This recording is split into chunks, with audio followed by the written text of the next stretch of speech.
Pagdating sa kantahan, iba talaga ang galing ng Pinoy.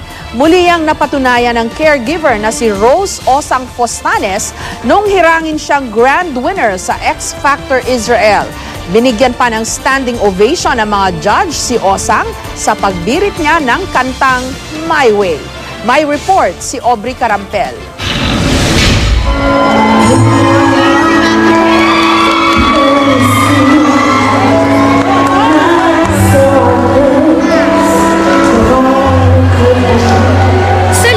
Pagkanta ni Rose Osang Fostanes sa X Factor Israel finale, maraming bumibilib sa talento ng Pinay caregiver.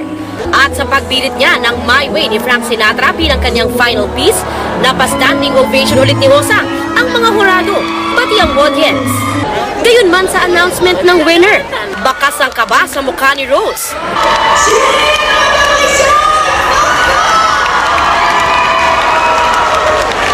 Kaya hindi niya napigilan ng emosyon nang hirangin na siyang winner ng kompetisyon.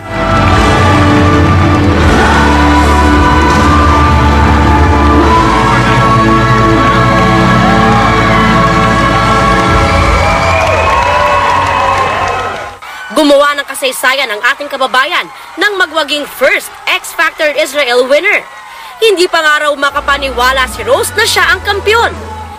I really can't believe that I won the X Factor Israel, and this is the only one Filipino who won in the X Factor.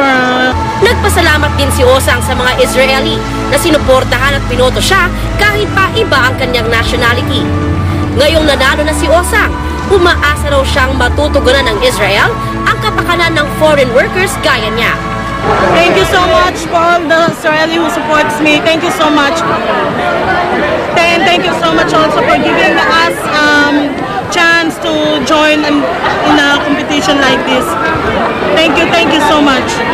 Ang mentor niya si Israeli pop star Shiri Maimon, masaya rin na nanalo ang Pinay. She deserved it. She's amazing. She's an amazing person, and I'm happy for her.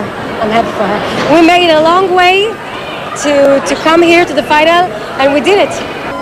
Binati na rin ng Malacanang ang pagwagi ni Osang. The victory in Israel shows that galing ng Pilipino can be expressed anywhere, everywhere. Aubrey Carampel, GMA News.